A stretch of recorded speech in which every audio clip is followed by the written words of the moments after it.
could see the raindrops falling there on the camera in the Speedway. The good news is the rain there just about getting ready to end. And this is kind of the last hurrah of what we'll call the steady rainfall that we're going to deal with for the remainder of the day. But it's coming down pretty good just east of Nashville right now, up towards Edinburgh as well. And this band of heavy rainfall is making its way into Columbus as well as Edinburgh. And you can see here it's going to be there within the next 10 to 15 minutes or so. So if you know anybody traveling along Interstate 65 there through Bartholomew and southern Johnson County, you may want to give them a little bit of a heads up that the heavy rain is moving in. Here's that downpour we're dealing with in Speedway. The rest of Marion County, pretty light rainfall right now. But then as you look back towards Brownsburg and Danville, the rain's starting to come to an end. And then the last little band of light rain from Alexandria to Anderson is starting to come to an end, pushing, though, towards Muncie as well as Springport and the Newcastle area. So this will continue to move through and back off to our west. You notice we are locked in with the cloud cover here for a while. The clearing just taking place in Chicago. It's not the question. Skies might start to brighten just a little bit here in northwest Indiana.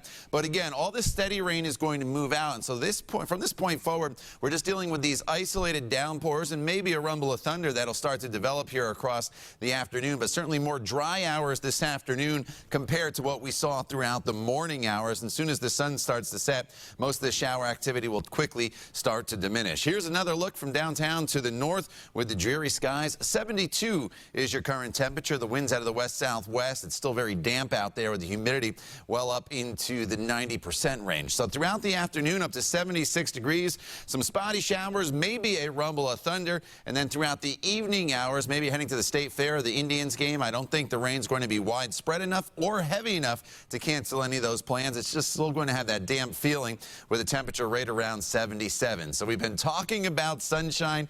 It finally returns tomorrow. We may start off with a little bit in the way of cloud cover, and then it'll turn brighter throughout the course of the morning into the afternoon with a high of 83. So you notice how these clouds and maybe an isolated spot shower tomorrow morning will push off to the east. The sunshine will return, and with that sunshine, that's what's going to help to see our temperature climb up into the low 80s. And then we stay there throughout the remainder of the week. 85 Thursday and Friday, partly cloudy skies, just the chance of a few spotty storms.